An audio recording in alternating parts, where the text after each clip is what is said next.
Bismillahirrahmanirrahim. Bismillah, alhamdulillah. Wassalatu wassalamu ala rasulillah Sayyidina Muhammad ibn Abdillah wa ala alihi wa ashabihi wa azwajihi wa dhurriyyatihi wa ahli baitihi wa man tabi'ahum bi ihsan ila yaumil qiyamah.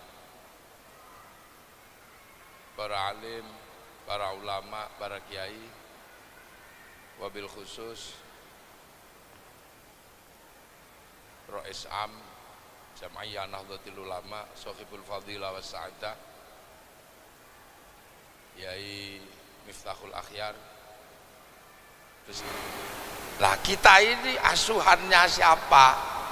Asuhannya al-ulama warasatul anbiya. Kita ini pengikut Rasulullah tapi di bawah asuhan para ulama. Makanya biar kita ini gak lupa bahwa kita ini adalah hanya asuhannya para ulama, maka kita dibikinkan wadah namanya Nahdlatul Ulama. Iben gak lali, biar gak lupa kalau kita ini berkedudukan muridnya ulama, walaupun namanya gak gagah. Nahdlatul Ulama ini namanya gak gagah tapi menyelamatkan. Ada yang gagah, Ansarut Tauhid, itu gagah namanya, keren. Bagi anak milenial itu top, itu Ansarut Tauhid. Ada namanya apa ini terakhir ini, Front Pembela Islam, gagah namanya. Iya, ada ini gagah, namanya gagah, membanggakan. Yang satu yang besar ada namanya, ya misalnya Muhammadiyah, itu kan gagah namanya kan, bolone Nabi Muhammad itu kan gagah. Terus Majelis Tafsir Al-Quran kan gagah. Nek Nahdlatul Ulama itu kan tidak patek keren, karena ulama itu kalau di kampung namanya kiai. Lah kiai itu kadang utang rokok barang. Iya, gak keren. Sarungnya ya paling 50.000. Makanya, tapi ini nama jimat ini yang akhirnya menyelamatkan orang sadar betul kalau pangkatnya muridnya ulama. Karena milenial ini membuat orang lupa.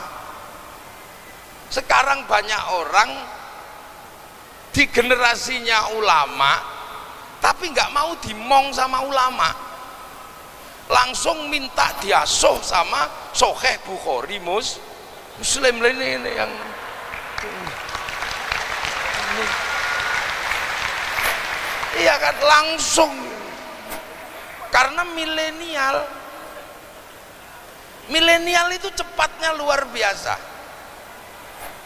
Saya dulu waktu masih seusia sampeannya pengen melihat gajah Afrika, saya mesti menunggu flora dan fauna lama. Sekarang mana ada orang nunggu flora dan fauna? Gak ada. Wong dunia itu ada di handphone. Tengu Afrika keluar. Ini milenial, ini milenial. Gajah Afrika. Ini langsung di sini. Dulu zaman saya yang namanya jatuh cinta,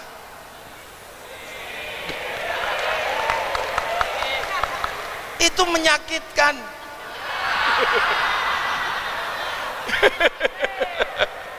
Lah itu menyakitkan.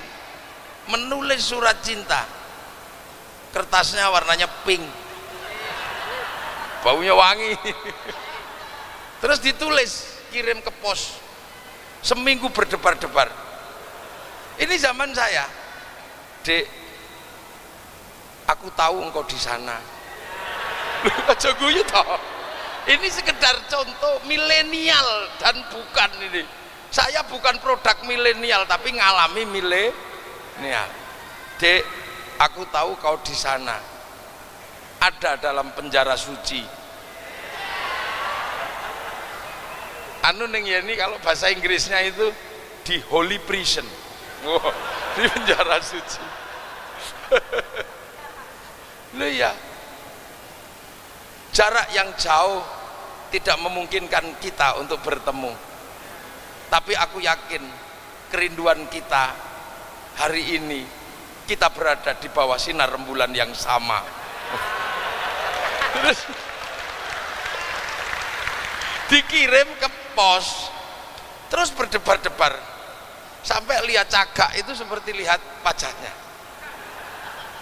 Rindu itu berat, jangan rindu. Rindu itu berat. Nah, anak milenial itu enggak ngerasakan itu, langsung dipoto jepret gitu kan. Terus dikirim, terus bawahnya ditulisi mah itu kan. Ini anak milenial, rayuannya juga aneh.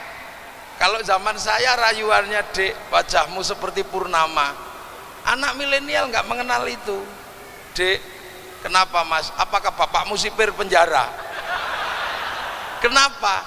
Karena engkau mampu memenjarakan aku dalam hatimu. Iya nih, ini milenial. Nah, pada saat yang sama orang sekarang belajar agama ini juga mudah, langsung diketik aja hadis tentang wudu, keluar Bukhari ini keluar. Apa yang terjadi? Akhirnya sekarang manusia ini bisa belajar sampai ke sumber, langsung pada sumbernya karena bisa ngakses secara langsung. Hasilnya apa? Rata-rata terus lupa kalau mereka ini bukan eranya sahabat. Langsung begitu bisa baca ke sumber langsung, perasaannya hidup di zaman Rasulullah. Lah maka sekarang banyak orang tiba-tiba melupakan ini tahun 2019, 2019 langsung ngelompat ke sini.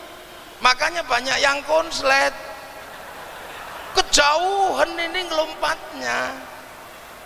Nah inilah, ini milenial itu menghasilkan generasi seperti ini, yang akhirnya tidak ada lagi yang ngasuh, nggak ada pengasuhnya.